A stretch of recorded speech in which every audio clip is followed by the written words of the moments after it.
Let's talk shop and best practices with three veterans of the avionics industry in this episode of AEA Amplified.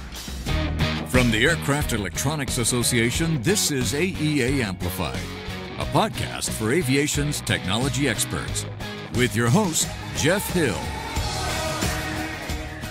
Hello, friends, and welcome back to another episode of AEA Amplified, sponsored by Aviation Design and Supply, also known as ADS. Dive into a world where avionics repair stations thrive thanks to ADS's cutting-edge solutions, from GFC autopilot installation hardware kits and custom avionics engineering packages to the revolutionary AMI work management software. ADS is transforming the landscape of repair station efficiency and profitability. To learn more, head over to aviationdesignandsupply.com.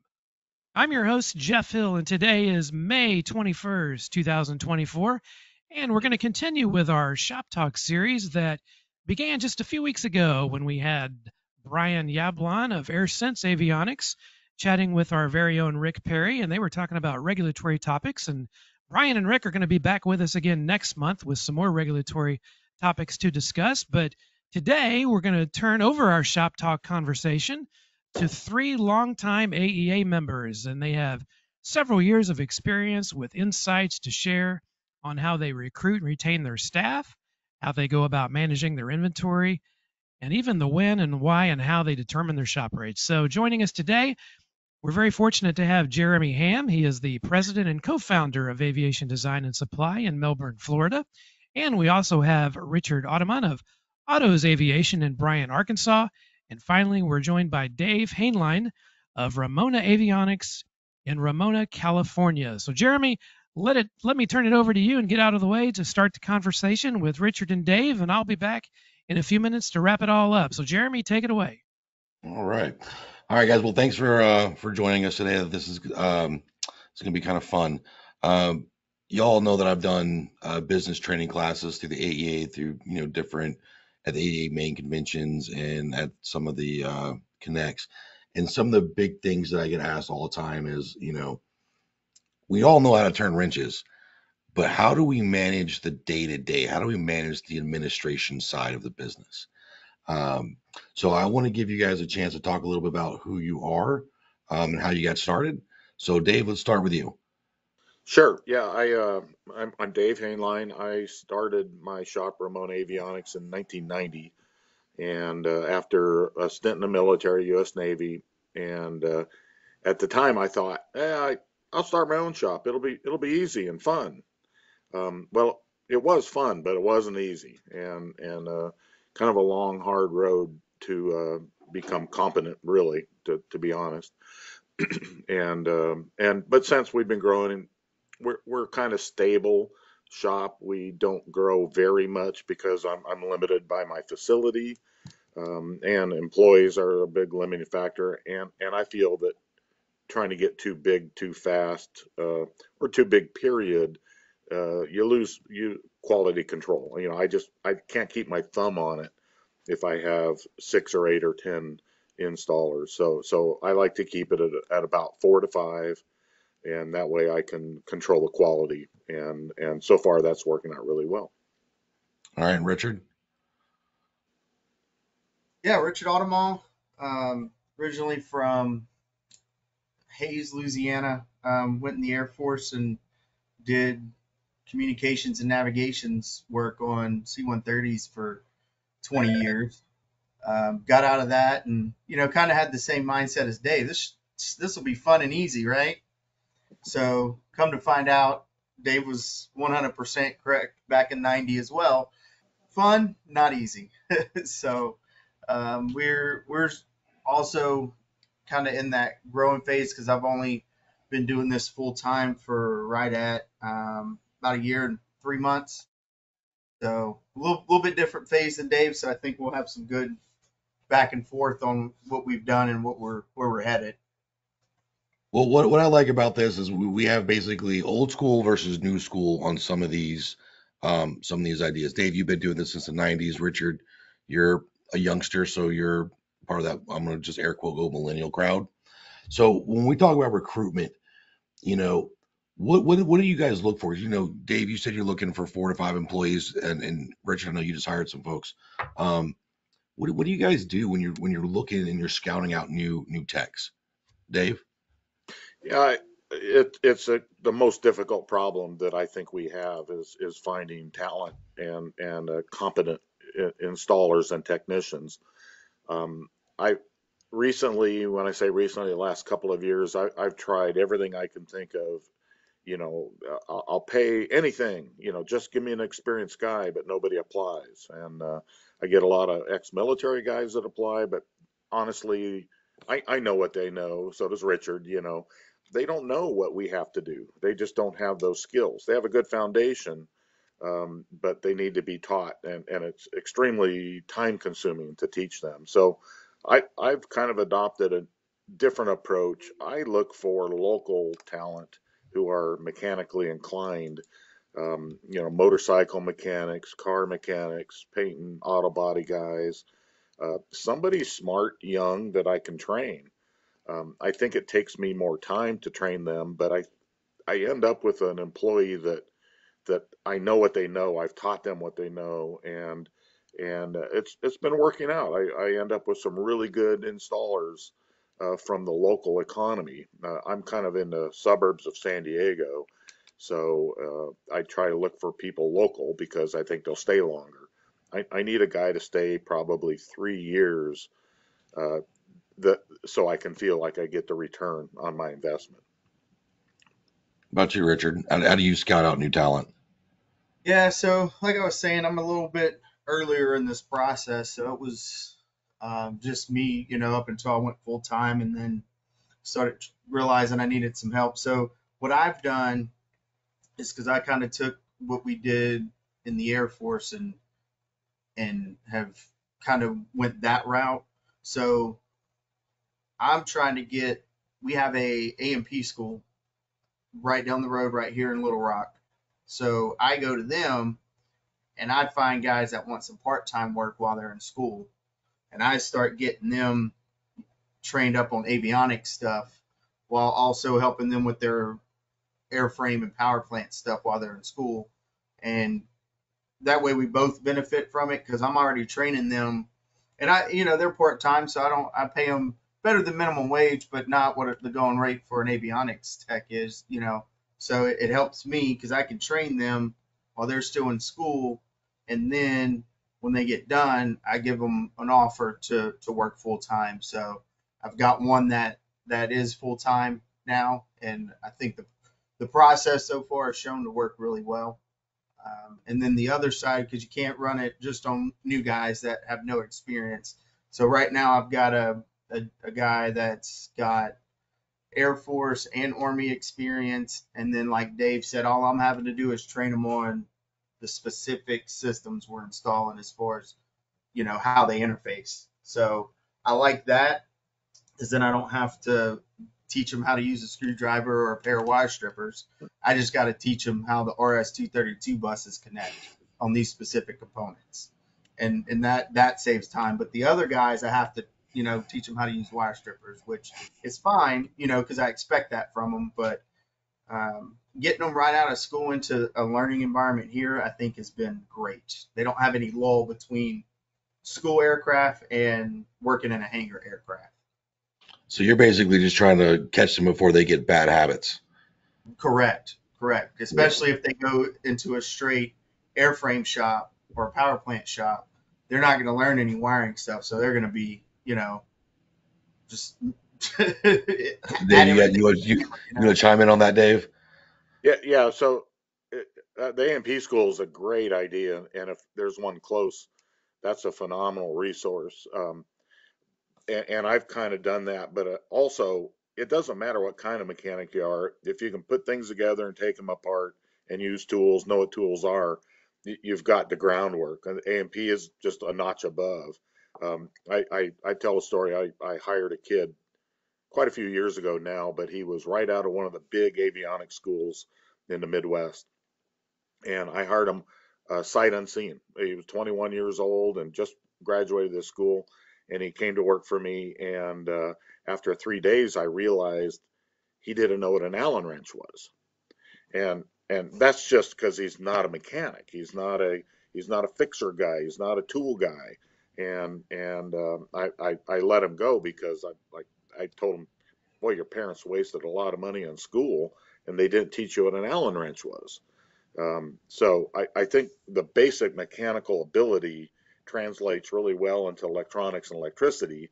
And those skills are that go hand in hand. I think a good mechanic I can teach to be a good technician.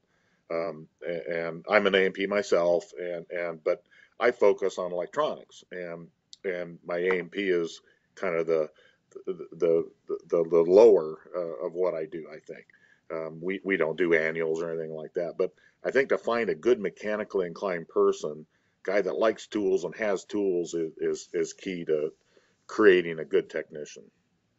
Well, the fact that he didn't know what an Allen key was, that I had to mute my mic because I started laughing pretty hard at that. I Yeah, mean, anybody who's even put together one of those crappy little IKEA things, that's all they are Allen keys. right. It's like, how do you, if you ever had to fix your bike, you had to mess with Allen keys. So that kind of actually leads me into what the next thing is. It sounds like that guy was more like part of the Gen Z crowd, maybe part of the millennial crowd, where they never really had to do anything or had to work for anything. I know the biggest pain in my sensor beep right now is trying to weed through the millennials and the Gen Zers. The upper portion of the millennials, when I'm hiring folks here at ADS, hasn't been that bad. They're very competent on computer systems. They're very competent on how work processes go. But when I'm looking at some of these Gen Zers who've applied, and I'm just like, how did you even get out of high school? Like, you didn't, you're not even understanding basic workflow. So how do you guys deal with that whole Gen Z crowd and that millennial crowd? Fire away, whoever wants to go first. Yeah. So the big thing for me, and speaking, getting the guys out of the school and stuff, it's a different ball game for sure. Luckily, I got to experience it a little bit before I retired out of the Air Force, and because there you can't get rid of anybody easily, right? You can't just say, hey, don't come in tomorrow. So you have to learn to work around those things, and I think it's definitely helped me out a lot. So what I've been doing is trying to use, like you were saying, with them good with the computer systems and stuff. If we need stuff, research, like I'm putting them on it real quick because they're to get on the computer and search some stuff and find stuff I'd probably never find. The work ethic part is different. That's probably the biggest struggle. And since as maintainers, the majority of us don't necessarily have a very soft touch when it comes to that. That's been something that's working around and trying to say, hey, I'm not saying that you can't do the job, but I need you to do it better. Like, I need you to be a self-starter. I think that's the biggest thing. Word I can put on it probably is self-starter, and that's something we're still working with. Is trying to find that way to get through to them to say, hey, other than blatantly, because I've even done that, it's like, hey, this is what I expect is for you to be a self-starter. You see something needs to get done, get it done. And they've been pretty receptive to that. And something I think that's helped a lot too was building a rapport with them. I didn't have like Dave, with a sight unseen situation, so I got time to work with these guys kind of on a part-time basis and build a rapport and be like, hey, he'd be a good fit, so and unfortunately not everybody has that time or that convenience to do that, but I think that's the biggest thing is showing them rapport and letting them know I'm going to take care of them. And I'm not just going to bring them into work and pay them crap money and sweat all day and, not take care of them. What about you, Dave? How do you handle millennials and Gen Xers? Yeah, I haven't really had any issues. My kids are kind of in that zone too. My youngest is like 26, and some of their friends are like that. But I think the people that apply for a job like this, they hopefully already have a different set of values, and I haven't really seen too much difficulty. I do find that you have to educate them sometimes. You have to tell them things that we may take for granted, like, hey, when you start work at 7, you don't show up at 7, you show up at 10 to 7 and get ready. And I've had to tell some of them that, and they go, oh, okay, I thought if I roll in the driveway at 7, I'm on time. No, work starts at 7.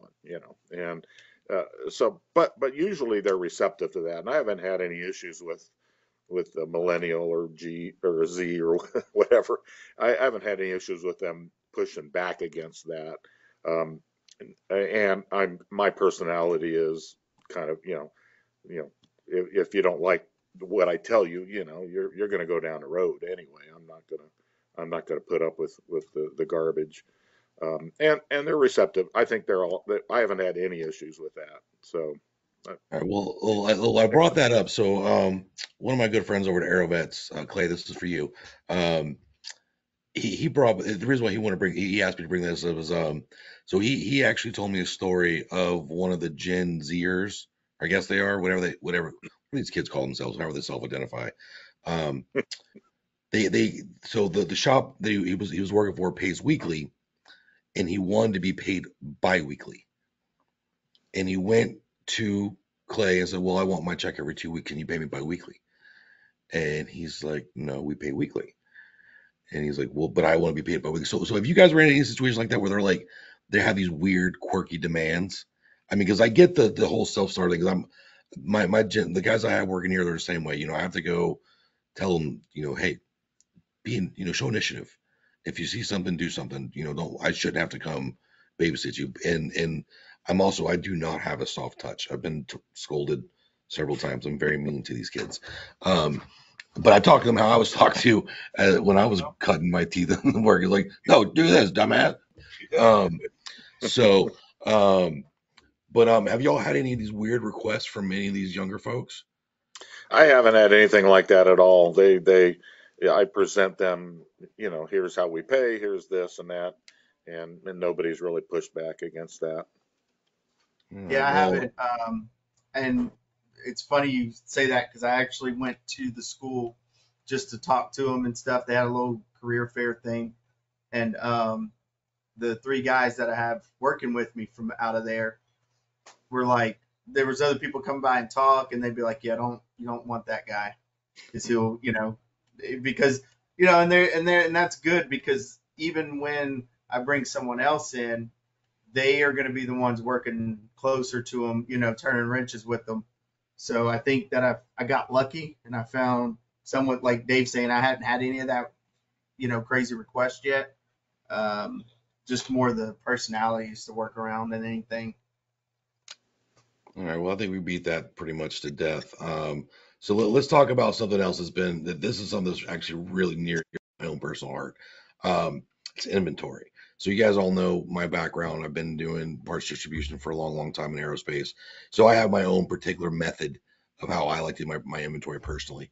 And again, I've done several workshops at some of the conventions, on best practice for that. So one thing that I get asked a lot from the other shops, especially guys who just have names, is like, well, um, how do we handle shop consumables? What are we supposed to do with those? Are we supposed to line item them on everything, or are we just supposed to guess and hope our consumable fee covers all the ins and outs of what the shop fee is supposed to be? And you guys can correct me if I'm wrong, but I try to tell them that your shop fee should also include more than just your nuts and bolts. You got to think about hangar space, security, electricity. It's more than just the nuts and bolts. So make sure your shop consumable fee, encompasses that. Dave, how do you handle your shop consumables? Well, it's a changing thing. So when I started in '90, some of the old timers then would tell me that they used to install a radio. A guy would come in for a KX170B, and it was X amount of dollars installed, and that's just what it was. And there was no extra charges for labor or ring terminals or anything. When I started, it was more of a labor plus parts thing. So some of the people in the industry that I knew early on, advise me of how to do it. So what I kind of do is I add about 3% of the total invoice for consumables, and that accounts for anything under $20 or so. It doesn't count circuit breakers, but like ring terminals, zip ties, lacing cord, Adel clamps, stuff like that. I think it's not effective to try to count all that, because it ties up the employee doing inventory and recording their inventory rather than doing the work. So I found that to be a really good way to do it. I think the bigger problem we have is getting snuck up on with, oh, hey, we need this. And the Garmin Autopilot is a great example of you haven't done this particular airframe before. You've done a million GFC 500s, but now all of a sudden you're doing one in a Beach Sierra, and you need one stupid little roller that doesn't come from Garmin. It's you have to provide it. And I heard there's a company out there that offers solutions for that. Just I've heard of FYI. that. I don't Yeah, know I've who heard they are, rumors but about this Oh, magical there's your clip. shameless plug, okay? But those kits are helpful in that. And we've developed a way that we have these boxes that we've bought all the different. Every time we do an autopilot, we add to that kit, which Jaramey's kits is going to put that out of business for me. Eventually, we'll run out, and because I've used your kits and they seem to work fine. Richard, do you have something to chime in on that? Go ahead, Richard. Dave, what's y'all's wire?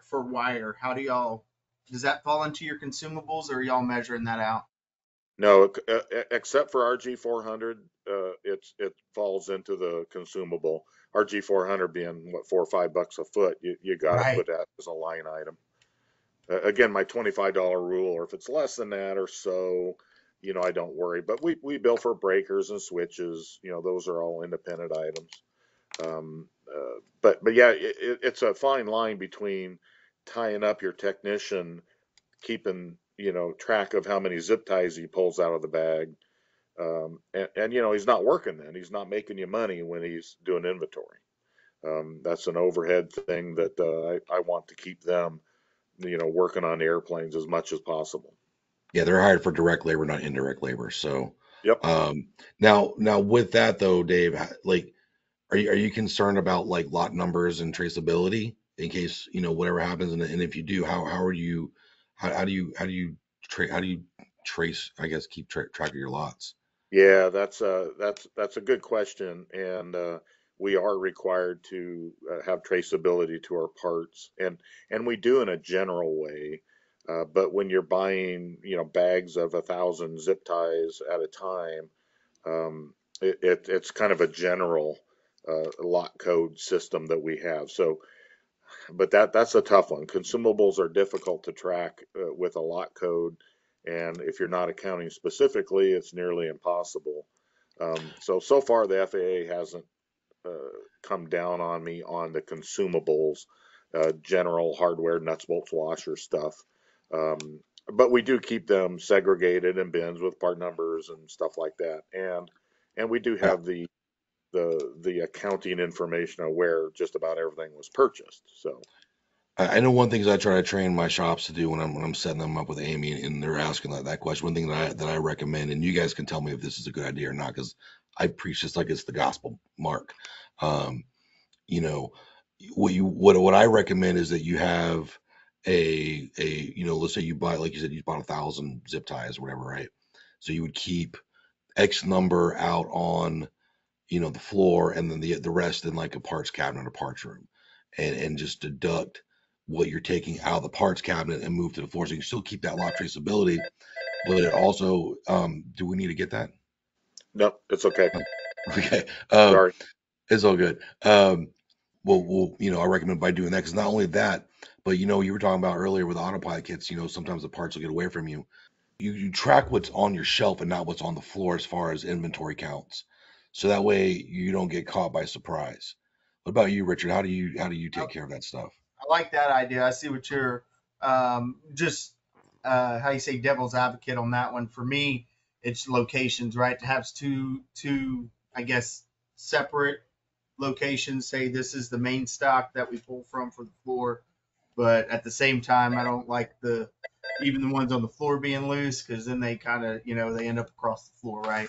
So the only thing I could think with that one is maybe just space wise, but I like that idea. And to Dave's, I'm kind of the same way. We do. So say I get a bag of screws, I get 300 of them, and they all fit in my bin. Well, I put that paperwork away, and then next time I go to get some, what's they're 5, 10 left. We get kind of down, like, hey, we need to order some more. Do the order, and by the time we get them, there's 5 or 10 left. So I just can throw out the old paperwork and put the new one in there, and then I have 5 or 10 screws left on top that were from the other one. But still knowing, like Dave said, tracking it with the accounting part of it is kind of the, what we do as well.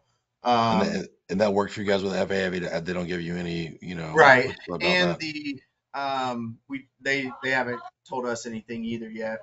And we do the same thing as Dave as far as the percentage. Ours is a little bit different. I think we're around 5 maybe. And I think the price, the price we're using is $15, like Dave. So we have a hard cutoff. This is, anything over that price is itemized, and anything underneath it or added or underneath gets rolled into the consumables. Well, everything these days, it seems like it's just going, crazy high. Screws, washers, everything's just going up. So has that prompted you guys to the cost of, what millennials want to be paid, plus the, price of new screws? Has that prompted any of you guys need to raise your rates, just to kind of, like the cost of stuff to just even keep the doors open these days? Yeah, I've been constantly raising my rates. I mean, about every 6 months, I've been raising my rates. And I do it in about $25 an hour hits, and so the issue is, if you get your car repaired or your copy machine repaired, these guys are charging $300 an hour. And traditionally in aviation, ever since I've been involved, we've always undercharged because we feel guilty, and the pilot, who's always got money, make us feel guilty. What, you're going to charge me $40 an hour to work on my airplane? How am I going to afford it? And it's traditionally been a lower rate for shops than it should be, and so I've been pushing pretty hard, and I'm getting to a point to where it seems correct now, and I think everybody needs to push that up. And you know what? Every time I do it, I never get complaints. Nobody ever says, "What's your rate?" And I tell them, they go, "Oh well, I might have to shop around." They just go, "Okay, thank you," and I got enough work for, I'm booked up for months and months, so it doesn't seem to affect my business. What about you, Richard?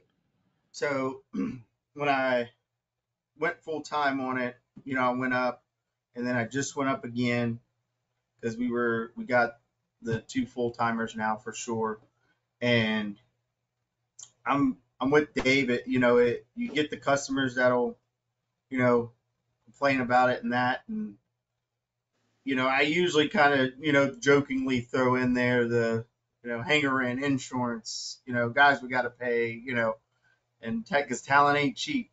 So, and I try to give it to them that way. Like, the quality of work they're getting is worth the price. That's usually the route I take that. So I just raised it, and I just did a quote for an autopilot or something, and their response was, that's exactly where I expected it to be. So I was like, all right, cool. I hit the nail on the head with that one. So it was good to hear that. But at the same time, it's kind of trying to see what works best. Because, I know Dave's rate's not even going to be close to mine, because Dave's in California and I'm in Central. Yeah, he has a lot of California taxes probably built in on that thing. Right. So, yep. So it's just, it's hard to compare them.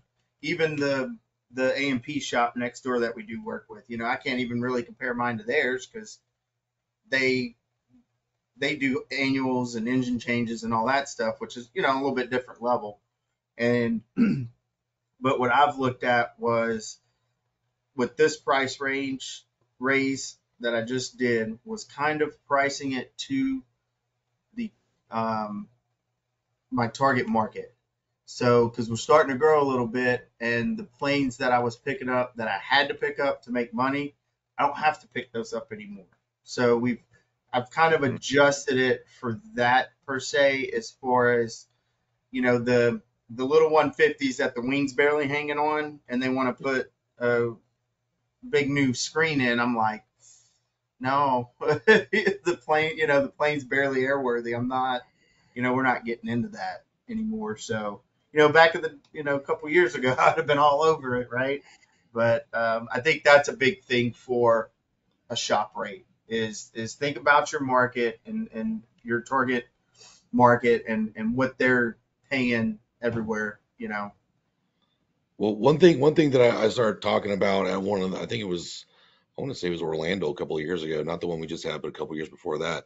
I was doing a class, and the idea came up of running around to all the local dealers, auto dealers in the area, and getting their rates and posting the rates of the dealerships in your shop. That way, I don't think you'd have to justify, quality over this. No, it's nobody. That's your Ford F-150 pickup truck. It's going to cost you $185 an hour to get your oil changed, and I'm going to keep you from falling out of the sky. Yeah, it's more of a safety thing, and to comment on what Richard said, also the smaller airplanes that the wings falling off, maybe they're not your ideal customer, but you know what? I shop more for a customer than the type of airplane he flies. And the longer I'm doing this, the more I'm trying to weed out the customers that nobody wants. The guys that say, "Oh, can you cut that in half? Look at my airplane, it's a beater." Well, that's your fault. And I try to not take those customers. I don't need to do that work. If they got a 150 and they want to fix it up, I'm their guy. I'll happily do it, and we'll do a great job. But it's going to cost time and materials, whatever it costs, and we'll do it correctly. And if they don't want that and they're not willing to pay for it, go to somebody else. Find somebody else. I don't need it. Well, some of the stories that I've heard, some of the stories that I've heard is that well, for the guys who are wanting to negotiate with you guys up front, I mean, oh, Dave or Richard, this can you cut me a little slack? This that they end up doing more free work for that customer because they're constantly they're constantly over your shoulder saying, "Oh, well, couldn't you just do this since it's opened up? Oh, can you be a pal and do that?" So I've told folks it's okay to fire your customers too, because you don't want that. You don't want that kind of customer who's going to cost you money down the road. No, I fire customers all the time. I don't tell them. I just never call them back. And not only that they're that way, I don't mind the guy that says, "Hey, the retired guy that has a large pension is the funniest because they always say, hey, I'm on a fixed income." Yeah, but your fixed income is more than mine, so you're okay. But they say it, and that's all. Everybody likes to haggle a little bit. I'm always fine with that. It just has to be friendly, good spirit, and like these days. I'll quote a GTN or something at list price, and they'll say, "Well, can't you give me a discount on the parts?" No, sorry, can't. Everybody's busy. Nobody has excess manpower to do the work, so I'm going to get my markup on the parts. The other thing I don't do is if a guy brings in a box of parts, "Hey, can you put this old 430 in?" I just don't do it. I just pass, say thanks, I can't do it. And I explain that, my profit margin is made up of parts and labor. And if I don't get the markup on the parts, I'm making a fraction of my profit. I can't afford to stay in business. There's not a lot of excess dollars for me, the owner. And to cut up that by some fraction, it's not going to make it. I can't make my house payment. So I just don't do that work. I just say, sorry, can't do it. And I explain nicely of why. Down the road they go. Well, guys, I want to thank you guys for spending your morning talking about this. I think these are some really good topics that a lot of folks in the industry want to hear about. And I hope that we can do more of these down the road, because I think having, having the AEA hear from other shops on how they are, running their business, what tips and tricks they're doing to, to maximize their money. Because we're all in this to make money. We're not doing this because we love airplanes, but like Dave said, we have a mortgage.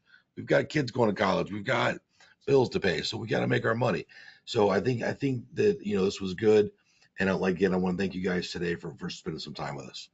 You're welcome. Yes, sir. Anytime.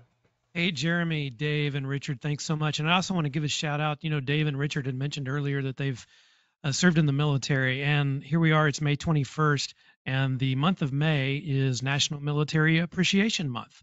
So on behalf of all of the AEA listeners out there and everyone in the United States, just thank you all for your service and for the effort that you have given to be able to live the way we live and the freedoms that we have, and to be able to work in the avionics industry like we do. So appreciate your service and appreciate you being here as well. I also want to tell our folks before we sign off that we've got several upcoming avionics courses here at AEA headquarters in Lee Summit, Missouri. Summer is heating up, and so is the course schedule. But those classes do sell out, and seating is limited. So you can check out all of the courses that are available and enroll today if you'd like at aea.net/training. And also don't forget, AEA members, that your regional meetings are scheduled for later this year. There will be 6 of them, including 3 in the United States. Registration and hotel information for all 6 of those regionals, it's now available at aea.net/regionals. And finally, don't forget about the AEA Jobs Board. We talked a little bit about that here earlier today with some recruitment efforts, but there are a lot of career opportunities available out there on the AEA Jobs Board throughout the country, and you can explore where you might land next at aea.net/jobs. And that's going to wrap it up for today's show. We hope you can join us again soon for another episode of AEA Amplified, sponsored by Aviation Design and Supply. To learn more about ADS and its full range of products and services, visit aviationdesignandsupply.com. Thanks again to Jaramey Ham, Richard Authement, and Dave Hainline for Shop Talk today. And until next time here on AEA Amplified, for our producer engineer Aaron Ward, this is your host Jeff Hill wishing you blue skies ahead. So long, everybody.